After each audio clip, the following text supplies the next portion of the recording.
Bienvenidos a Filosofía Fundamental. El libro, como dice su subtítulo, trata de el problema metafísico, ¿no? Empezamos a construir este libro, ¿no? Empecé a escribirlo y por lo que sería el segundo tomo, por lo que está por salir el segundo tomo.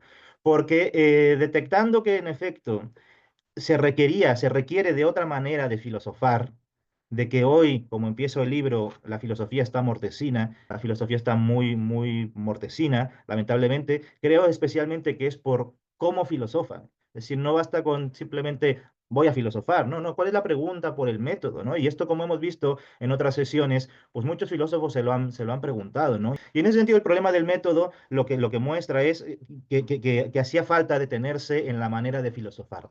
De modo tal que cuando empezamos a escribir el segundo, lo que sería el segundo tomo, estábamos ya de alguna forma en las causas, en las razones de por qué se filosofa hoy de una manera que a mi parecer es mortecina, ¿no? La manera logicista de filosofar. Entonces, haciendo esa retrospectiva de dónde surge esto que ya sabéis que hoy estamos llamando la vía lógica, pues se hace una historia de la filosofía de los filósofos lógicos.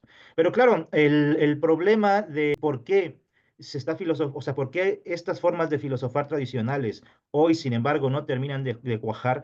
Pues ese problema estaba muy poco tratado en ese primer ensayo del libro, que no era más que el primer capítulo, que era justamente el problema de la realidad, el problema metafísico, ¿no? Y entonces estaba poco justificado empezar de buenas a primeras, pues con los presocráticos, con Parménides, con Platón, con no sé qué y tal, y era como, bueno, ¿y esto qué es otra historia de la filosofía más? Y luego hablar de la reología, pues, ¿qué esto qué es? Son unos amigos que de pronto se despertaron y con afán de novedad, en una comida en Nápoles, dijeron, vamos a crear un nuevo realismo. No, sino que había que centrarnos nuevamente en que hay, voy a decirlo así, causas reales, profundas, de por qué es preciso filosofar de otra manera y además por qué es preciso volver a contar la historia de la filosofía oficial, quiero decir, pues desde esa perspectiva del logicismo, por decirlo de esa manera, ¿no?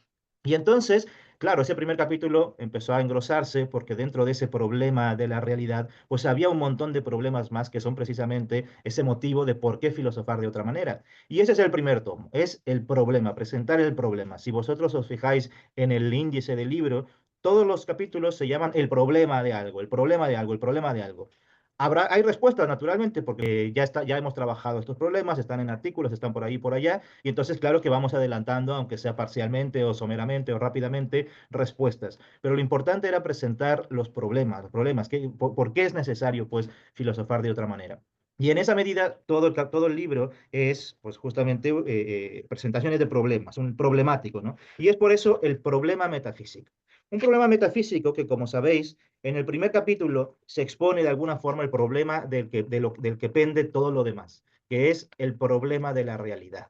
Estamos en un momento, yo creo probablemente en todos, pero hay que saberlo reconocer, o sea, en todo momento de la historia, pero cada uno tendrá que saberlo reconocer a su manera, ¿no? Y a su tiempo. Dicen que decía Hegel, yo no lo escuché, pero dicen que decía Hegel que el desayuno del filósofo era leer los diarios, ¿no? De alguna manera hay que estar atentos a lo que ocurre, a lo que acontece, y yo creo que por lo que se cuenta en el libro y naturalmente por muchas cosas más en el primer capítulo, quiero decir, estamos en una profunda crisis de realidad. Nos están asaltando, hay profundas rupturas de realidad, hay literalmente genocidios, o sea, aniquilaciones de realidad, hay, en fin, sobajamientos, sigue habiendo, y de modo tal que una filosofía desentendida de todo eso pareciera, o a mi parecer por lo menos, una filosofía irresponsable. Si aceptamos simplemente como una definición pues, lo más generalísima posible, aquella de que el filósofo se encarga de la realidad, pues entonces no podemos desatender ningún momento de la realidad. Es decir, no basta con decir, como me encargo de la realidad, pues me encargo de las partículas fundamentales, porque de eso sí que es realidad. No, no. ¿Y de dónde usted se ha sacado que eso es la realidad? Puede que lo sea, pero vamos primero a preguntarnos de dónde. Y eso es el primer capítulo. Hay una profunda crisis metafísica. Yo creo que lo que hoy pasa no es solamente una crisis de tipo político, no es solamente una crisis de tipo social, no es una crisis de fundamentos, como se decía en el siglo XX, una crisis de la razón, es una crisis de realidad, es una crisis metafísica. Hay rupturas de metafísica por todas partes y todo aquello del cuidado del ser, todo aquello de la cura, de la sorgue, etcétera, parece que pues, es un bonito discurso, pero nadie está encargando de cuidar lo real, ¿no? Y en esa medida está este problema, ¿no? Ahora bien, en ese mismo capítulo, cuando uno va a los filósofos, a esos que dicen en esa definición generalísima que estudian la realidad o que atienden la realidad, pues cuando uno va a esos filósofos para ver qué dicen de la realidad, especialmente los actuales, ¿no? Que son los que se citan en este capítulo, pues entienden todos una idea de realidad, a mi parecer, ingenua filosóficamente hablando, que es que la realidad es lo independiente de la mente. Sea lo que le llamen realidad, sea los números, a las partículas elementales o a lo que sea, es real porque es independiente de la mente. Y eso se repite constantemente en buena parte de los realismos al uso, ¿no? ¿Por qué es realista? Porque cree que algo es independiente de la mente. El problema es que eso pareciera que la filosofía nació ayer y que entonces, pues esta es una idea de realidad que todos podemos aceptar de una manera, pues, normal, evidente, patente, casi axiomática, ¿no? Pero resulta que la filosofía, como tal filosofía, lleva por lo menos 2500 años y partir de esta noción de realidad, pues es poco menos que ingenua, habida cuenta de que para un griego no se le hubiera ocurrido decir que realidad o su equivalente, physis o lo que fuera, es independencia de la mente. Para un medieval probablemente tampoco. Empieza a surgir un poco, sí, en la modernidad y ni tanto. Ya sabéis, por ejemplo, que Berkeley decía que ese es percipi, ¿no? ¿Y qué pasaba? Le preguntaban, el ser es ser percibido. ¿Y qué pasa? Le preguntaban a Berkeley, si no existen humanos, ya no hay realidad. Y decía Berkeley que era un obispo. Y dice, no, porque estaría Dios que estaría percibiendo, ¿no? Entonces, en esa medida, de alguna manera, esto de la independencia de la mente es relativamente nuevo y es que además en la propia modernidad, pues se da ese famado, como lo llama Kant, giro copernicano, en lo que se destaca una participación activa, voy a llamarlo así generalísimamente también, del ser humano en eso que llamamos más o menos realidad. De modo tal que ha habido una crítica incluso a esa ingenuidad, como para creer en el siglo XXI que deberíamos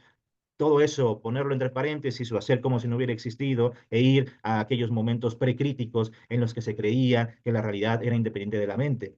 Yo no en este texto, creo que sí, en los capítulos posteriores, no esto ya no recuerdo, digo que, bueno, los medievales, por ejemplo, conocían la participación activa de los humanos en la constitución de la realidad precisamente con su noción de intelecto agente, intelecto paciente, sentido común, etcétera, y que, bueno, no sé a qué pensadores prequítricos se refieren especialmente, porque es difícil hallar esa idea de independencia de la mente más que en los realismos actuales. Y entonces eso me parecía de una poca seriedad filosófica, ¿no?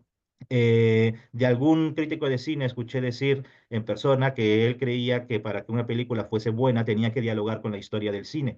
Yo no lo sé porque no soy crítico de cine y tampoco soy muy cinéfilo, es defecto mío, no es una virtud, pero sí que soy filósofo, por lo menos lo pretendo y creo que es un buen criterio, entre otros, no el único, es un buen criterio para la filosofía. Tiene de alguna forma siempre que estar dialogando con la tradición, no por una nostalgia neótica, ¿no? Casi neurótica de los neos, ¿no? Hay que ser neo-aristotélicos, neocantianos, sino para no descubrir el Mediterráneo. Hay mucho dicho, ya hay mucho dicho. Y entonces creer que somos novedosos porque no hemos leído, pues habla muy mal de nosotros y confunde al espectador. Entonces este es el problema del primer capítulo. Hay una crisis profunda de realidad y resulta que los encargados de guardar, de curar, de procurar lo que sea esa realidad, están teniendo una idea de realidad muy ingenua, histórico-filosóficamente irresponsable, y que por tanto sus realismos pues están hablando de cosas que probablemente algo de realidad tendrán, pero quizá de chiripa, como se dice en México, ¿no? Por casualidad, nuevamente una falta de método. Pero entonces, si el problema es una crisis profunda de realidad y además los encargados de estudiarla no lo están haciendo con responsabilidad, lo que hay, el problema inmediatamente subsumido en este son como problemas anidados, no más que encadenados, se anidan unos en otros, es entonces un problema de metafísico. Y entonces cabe preguntar, bueno, ¿y qué es eso de la metafísica? ¿No? Porque si esto es un problema de la realidad y la metafísica ha dicho que estudia la realidad, pues vamos a ver qué es eso de la metafísica. Y un poco lo que veíamos en ese momento es que si el problema es de realidad, entonces es un problema metafísico. Preguntémonos, pues, ¿qué es la metafísica? Se hace, pues, un recorrido histórico dentro de los márgenes mínimos y máximos que puede dar un libro de esta naturaleza. Y se encuentra, pues, que metafísica ha sido para los metafísicos desde su nacimiento hasta incluso los contemporáneos el estudio de lo fundamental. ¿Y qué es eso de lo fundamental? Pues siguiendo ese rastro, resulta que hasta la confusión esta que estoy diciendo de los encargados de procurar la realidad, que empezaría pues más o menos en el siglo XX, más o menos, resulta que eso fundamental se entendió como lo trascendental, ¿no? Trascendental. ¿Y trascendental qué era? Ya lo hemos dicho, tacoina peripanton, que decía Platón, las cosas comunes a todo, ¿no? Bueno, eso tiene sus problemas, ¿qué es eso de lo común? ¿Qué es eso de todo? ¿Cómo vamos a ir a conocerlo? Si inductivamente o cómo va a ser? Bueno, ese será otro problema. Pero por lo menos la metafísica se ha visto a sí misma como el estudio de lo fundamental, entendiendo fundamental en un sentido trascendental. Bien que trascendental no es trascendente, bien que trascendental se ha entendido en un sentido generalmente conceptivo, bien que trascendental no es categorial, y bien que trascendental en un sentido que quiere ser no conceptivo, por así llamar, pues entonces tampoco es lo talitativo, ¿no? Y entonces ahí tenemos otro problema anidado de, bueno, y entonces dígame usted qué es eso de lo trascendental. Si me ha dicho que el problema es un problema de la realidad y que los metafísicos no se están encargando de ello porque han olvidado qué es la metafísica, dígame qué es la metafísica. La metafísica es el estudio de lo trascendental. Bueno, ahora dígame qué es lo trascendental. Y ahí está el tercer capítulo. El tercer capítulo es el estudio de lo metafísico, ¿no? El problema de lo metafísico. Un gran problema que de hecho, como yo decía, quizás es el capítulo más complejo de entender por muchas razones, entre ellas porque lo que se afirma desde esta respuesta a la crisis de realidad que tenemos es que eso trascendental es trascendental en lo talitativo, ¿no? Es trascendental en las cosas, es una dimensión de las cosas, no es algo ajeno a las cosas, no es un mundo aparte de las cosas, no es un segundo ni tercer mundo, es este mundo, pero visto de determinada manera. Y entonces eso significa que trascendental no es trascendente, sino que es un modo físico de estar las cosas, es decir, lo metafísico está físicamente presente en las cosas. No es algo allende a lo físico, no es algo más allá de lo físico, no, no, es la dimensión trans, tacoina peripanton, que atraviesa todo, es una dimensión trans de cada una de estas cosas que tenemos enfrente y de las que no tenemos enfrente, como pueden ser los electrones o los protones o lo que queráis, ¿no? Y entonces en ese sentido, pues había que mostrar cómo eso trascendental es físico o está físicamente presente en las cosas y había que entender pues lo físico de otra manera.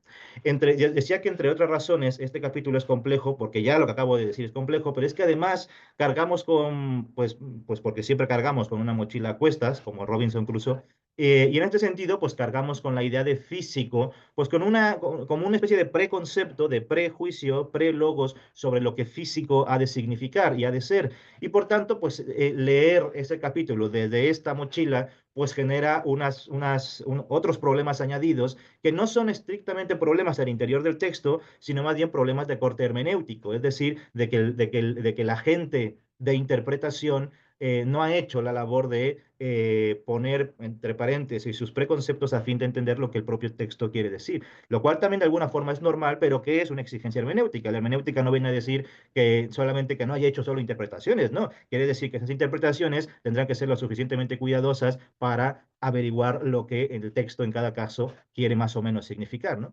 Y en ese sentido, la idea de físico que solemos tener, pues es una idea que proviene de la modernidad, que proviene de la modernidad. Físico se nos solemos creer, pues es las cosas materiales, aquello de lo que habla la ciencia, especialmente la ciencia física, la llamada física, ¿no? Aquello de que se habla en la Facultad de Ciencias, las ciencias físicas, y sus derivados, como si fuesen derivados, que ese es otro problema, lo químico y lo biológico, eso es lo físico. De modo tal que, ¿cómo va a ser eso metafísico? No, no, no estamos en ese sentido. Esa idea de física tiene un germen conceptual, como todos los conceptos. Por cierto, paréntesis, a mí alguna vez me dijeron que reología era un palabra inventado. Y yo le dije, pues como todas las palabras, señor, como todas las palabras son inventadas, en fin, ¿no? No, pero es que esta es un híbrido entre el latín y el griego. Y le dije, pues como neurociencia, como sociología, como... Está usted contando, señor. En fin, es una anécdota aparte. Claro, esa idea de físico surge pues en la modernidad y es cuando empieza a entenderse como aquello que está sujeto a leyes naturales. Es ahí cuando se entiende. Para los medievales, por ejemplo, algo físico puede entenderse como algo sublunar por ejemplo, ¿no? E incluso como algo de cualidades, tiene cualidades sensibles. Para un griego, ya lo vimos, el contradistinto de físico es lo técnico, porque físico es algo así como el principio activo. Entonces, ¿qué va a ser físico? Bueno, pues definitivamente podríamos entender cualquiera de estas formas, pero no creamos como grabado en piedra que físico es una noción que se ha construido históricamente, la de la modernidad, ¿no?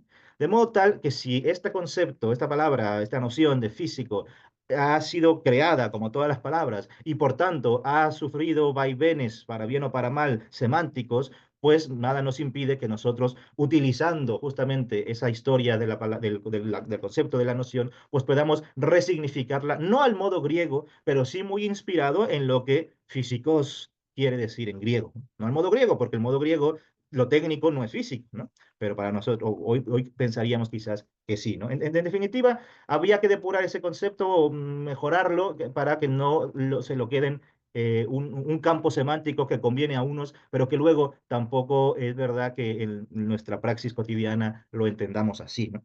Entonces ahí teníamos el problema de la realidad.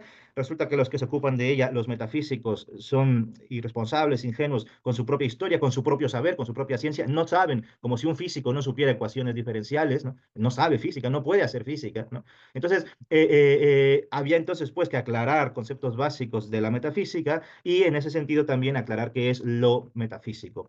Y en esa medida definía yo, que bueno, puede ser más o menos cuestionable, pero había que dar una definición de qué es filosofía, y la filosofía es, a mi parecer, un estudio o una investigación, mejor dicho, de metafísica de lo físico, es una investigación metafísica de este mundo. Eso hace la filosofía. Oiga, pero también existe la filosofía del arte, claro, porque es la metafísica del arte. No haces arte cuando haces metafísica, cuando haces filosofía del arte, quiero decir. No haces arte cuando haces filosofía del arte. Lo que estás haciendo es metafísica de eso, ¿no? Meta-arte, si se quiere decir de esa manera. Pero también existe la filosofía política, bueno, pues lo mismo. Entonces es la investigación metafísica de lo físico. Y en esa medida hace que eso garantizaba de alguna manera, y como leitmotiv del libro, esto del principio metafísico de responsabilidad física, hace que el metafísico, es decir, el investigador de la realidad, no pueda hablar o no se atreva a hablar de la realidad al margen de las cosas reales.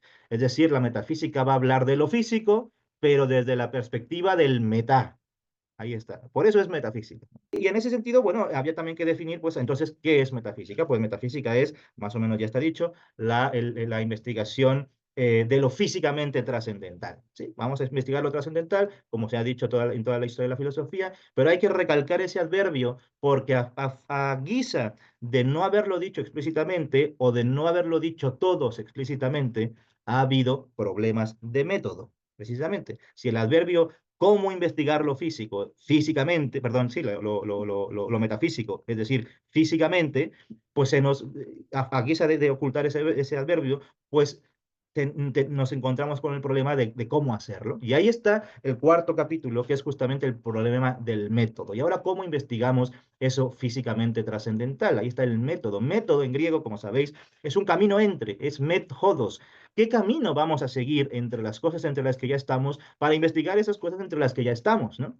Y entonces, lo que se detecta desde el propio nacimiento de la historia de la filosofía era que había que recordar que este problema del método surge en el propio nacimiento de la filosofía, cómo vamos a investigar, y que habida cuenta de que hay un horizonte en el nacimiento de la filosofía, quiero decir, el horizonte griego, en el que todo lo que se ve fluye, cambia, nace y perece, ¿no? La famosa génesis, Torah, generación y corrupción, etcétera. En esa medida, pues, ¿cómo vamos a encontrar algo que sea más o menos verdadero, algo que sea más o menos permanente, algo que sea, pues, más o menos principial, ¿no? El arquetípico, arquitectónico, si se quiere, ¿no? Y entonces, muy prontamente, en el propio nacimiento de la filosofía, hubo quien dijo que precisamente eso que tendría que ser principial a todo este devenir, a todo este fluir, a todo este mare magnum, pues no podía estar dentro de ese mare magnum. Tenía de alguna forma que estar en otro mundo, porque en ese otro mundo habría permanencia, y si habría permanencia, habría posibilidad de conocimiento necesario, y ese conocimiento necesario, por tanto, terminaría siendo, pues, perenne, ¿no? Y entonces dirían verdadero. Surge una idea de verdad, como si la verdad tuviese que no sufrir cambios, ¿no? Algo que es verdadero, se nos enseña incluso en el colegio. El teorema de Pitágoras es verdadero aunque la humanidad se acabe, ¿no? Bueno, yo no lo tengo tan claro, ¿no? En fin, en cualquier caso, es ahí como decisión, como respuesta a que lo permanente, la verdad, no se va a encontrar en lo fluente, donde se dice renunciemos a la vía de los fisiólogos, renunciemos a esa vía de los fisiólogos, porque están viendo con ojos que no ven, estos ojos no ven. Atendamos, recluyámonos, escondámonos, como dice Platón, se me acaba de ir la palabra, pero lo pongo en el texto. Vayamos pues, sí, recluyámonos al mundo del logos, ¿no? Ya lo decía Parménides, lo retoma Platón. En el logos, ahí A es igual a A. Y ahí ese principio de identidad, por ejemplo, o Parménides diría ser es, no es, ¿no? Ya generaría unas estructuras que más o menos, o que se pensarían como perennes, como autoevidentes, como verdaderas, y por tanto limitarían, ¿no? Diría Parménides, como en una esfera perfecta, lo dice literalmente, como en una esfera perfecta, el ámbito de lo que es. De modo tal que si hay una esfera perfecta, pues tiene unos bordes que excluyen todo lo que no es. Y para Parménides, todo lo que no es, y para toda la escuela eleática, Zenón de Lea, por eso la paradoja del Aquiles y la tortuga, etcétera, y junto con ellos Platón, todo lo que no es el mundo de la fisis, de lo físico. Por tanto, la filosofía, si es una investigación de lo trascendental, de lo que de alguna forma atraviesa la realidad, pues tendrá que ser una lógica, porque lo que va a ser realmente real está en la esfera de Parménides. Realmente real, expresión de Platón, insisto, usía, ontos, usa. ¿Cómo podríamos traducir? Si queréis traducir usía por sustancia, por una sustancia sustancialmente sustancial. Esto es lo que estaría diciendo Platón. Eso no está, las sustancias platónicas no son físicas, no están en la fisis, son lógicas. Platón constantemente a sus eide, a sus eidos, les llama usiai, ¿no? Realidades, sustancias, si queréis traducirlo así. Y entonces ahí surge en ese problema de método, bueno, ¿y cómo vamos a investigar esto físicamente trascendental? Pues vemos que la propia historia de la filosofía a su manera se lo pregunta y responde que de alguna u otra manera hay dos grandes vías, ¿no? Hay dos grandes vías, que pueden llamarse de determinadas maneras, que pueden ser más o menos congruentes con una con otra, etcétera, pero que en términos generales creo que es bien visible que son dos grandes vías de investigación metafísica. No hablo de cómo investiga la ciencia, cómo investiga la historia, cómo investiga. Sus problemas tendrán y ya lo sabrán resolver ellos y les echaremos una mano siempre que nos lo pregunten. Si no nos preguntan, no nos metamos donde no nos llaman. Pero si nos lo preguntan, echaremos un cable. Pero por lo menos en lo que a nosotros nos compete, la propia filosofía, están estos dos grandes caminos y, eh, y surgen, insisto, en el nacimiento de la filosofía, tan pronto como para que 2 siglos después del surgimiento de la filosofía, por así decir, pues ya en el siglo IV el propio Aristóteles lo vea constantemente y en sus textos una y otra vez hable de que hay formas de investigar lógicos, ¿no? Como adverbio, no como adjetivo, y formas de investigar físicos, ¿no? Físicamente o lógicamente, una y otra vez, ¿no? Es curioso, pues que aparezca constantemente y esa frase que cito por lo menos 3 veces o por ahí, la de se verá qué gran diferencia hay entre los que investigan lógicamente y los que investigan físicamente, porque la causa de eso está en la apeiría, en la falta de probación. Algunos traducen incluso la poca familiaridad. Me resulta extraño la traducción, pero por lo menos la falta de cercanía con las cosas, el habitar poco las cosas. Y sobre todo que en el momento de partida del filosofar, no de qué hacen ellos como personas concretas, pues cuando van al baño, o cuando cruzan una calle, o cuando incluso se ponen a investigar biología o lo que sea, sino el punto de partida de su filosofar es ecton polon logon, desde excesivos logos, ¿no? Es decir, el punto de partida del filosofar es el logos y no, como decía Aristóteles, dice él, lo más cognoscible para nosotros, digamos, lo más cercano, lo más peirao, lo más propio del peirao, lo más dado al peirao, lo que de suyo está dando de sí conmigo, ¿no? Ahí está esa falta de pruebas. Entonces ahí tenemos el problema del método. Y hay estas dos grandes vías, por lo menos se puede mostrar que las hay, ¿no? Pues, con los textos y demás, ¿no? Y entonces surge el otro quinto problema anidado, que es, bueno, habida cuenta de que hay estos problemas y de que como temática constante del libro es la crítica precisamente a que nuestra actual crisis de realidad la tenemos porque estamos, en filosofía estamos filosofando desde la vía lógica, pues entonces vayamos a ver qué es eso de la vía física, por lo menos de entrada, porque para eso se tendrá que dedicar el tercer tomo, que sería ya el desarrollo como tal de lo que se llama reología, como especie de toma de la estafeta, de la batuta, de lo que ya otros habían también comenzado a hacer y a construir y a ver, ¿no? Y entonces, como una idea general, pues el problema de la vía física, en ese capítulo, como veis, la palabra problema es el único en el que está separado el pro del balein, es lanzarasia, porque esta vía física, cuando se atiende a lo físico, entendido como el de suyo dar de sí, como ese carácter de las cosas, según el cual de suyo dan de sí ellas, y no como yo las meto en mis categorías lógicas, como yo las pongo en escaparates ontológicos, como yo genero claridad y distinción en un espacio lógico cartesiano y tal, sino como ellas de suyo dan de sí. Cuando ponemos atención a eso, con lo difícil que pueda ser, que lo es, y que es difícil no solamente a título individual, sino también lo es a nivel a título social y lo ha sido a título histórico. El conocimiento tiene estas tres dimensiones como mínimo. Entonces se sigue la vía física y es esa vía física la que insta de alguna manera a filosofar de otro modo si se le atiende, ¿no? Si se le atiende. Y estamos en esas. Este es el problema de la vía física, ¿no? Que está, pues bueno, ya hemos visto en ese capítulo que también aparece, o sea, en ese desarrollo histórico, insisto, de esta vía que no es solo individual ni social, sino también histórico, pues ha habido quien ha por lo menos entrevisto que se puede atender las cosas desde la fisis y no estrictamente desde el logos o desde el puro logos. Y así pues veíamos ese apartado que se llamaba la impronta de la vía física, en la que se hace una especie de mini historia de la vía física, en la que aparecen filósofos que están atentos a eso. Naturalmente, y pues nos faltan muchos ahí podríamos meter, decías, pues a Lucrecio, podríamos meter a Merleau-Ponty, podríamos meter a quien sea, y si los metemos también nos faltarán más, por supuesto, ¿no? De modo tal que bastaba con unos cuantos ejemplos para dejar claro la tesis, que es que en efecto otros han sabido ver que atender al peirao, más que partir desde la apeiría, desde el lecton polon logon, nos lleva, no solamente nos hace partir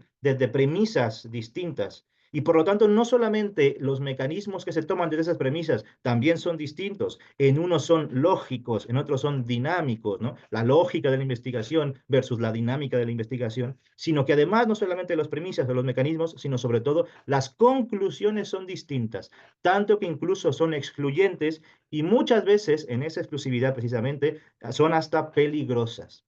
Esa dimensión de la peligrosidad que es tomar la vía lógica hoy, pues aparecerá a partir del capítulo 6, de la segunda mitad del capítulo 6 y luego en los capítulos posteriores, precisamente, ¿no? Que se sigue apelando pues a Habermas, a Apple y a la lógica como a una razón a priori, como preámbulo básico para poder dialogar. Y es como, ¿estamos en eso de verdad? Bueno, pues eso se criticará en los capítulos posteriores a los que llegaremos eventualmente. Pero estar en la vía física, atender lo físico, habida cuenta de todos estos problemas anidados que estoy diciendo, intentar atender lo físico, no significa, como algunos lo dijeron también como hijos de su tiempo, como Heidegger, Wittgenstein o Bergson, entre otros, que entonces había que renunciar a logos y que por tanto había que dar la palabra a otra o callar, ¿no? Como dijera Wittgenstein. O Heidegger, hay que dejar de hacer metafísica y hacer poesía, o contemplar, ¿no? O como Bergson hay que dejar la inteligencia y hay que atender a la intuición, etcétera.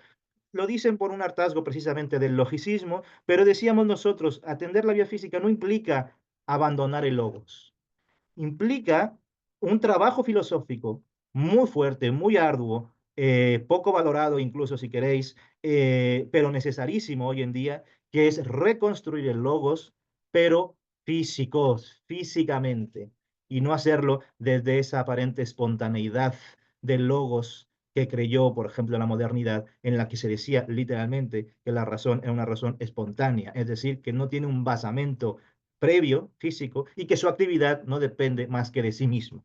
Eso es lo que hay que, a ese logos es al que se renuncia, pero no a logos. Habrá que reconstruir otro logos y eso es lo que vendría pues en el siguiente seminario a partir del 6 de noviembre, en el que por lo demás, como hay mucho que hacer, reconstruir, ese capítulo será el capítulo más largo, y en el siguiente, en esa primera parte de ese seminario, pues nos dedicaremos más a la parte relativa a la filosofía de la ciencia y de la lógica, porque ha tratado pues este tema de logos, naturalmente, pero definitivamente no es lo único. Está el momento político-social o ético-cultural de logos, que pues vendría después, ¿no? Pero vamos poco a poco, porque los problemas hay que desmenuzarlos, porque si no puede que se nos cuelen problemas y que nos parezcan respuestas. Ahí está. Bueno, pues dicho eso, ahí está el hilo, el entramado conductor de dónde estamos situados. Y ahora sí, vengan todas vuestras preguntas y debatid vosotros, y yo intervengo solo si así lo requerís. Muchas gracias. Esto fue Filosofía Fundamental.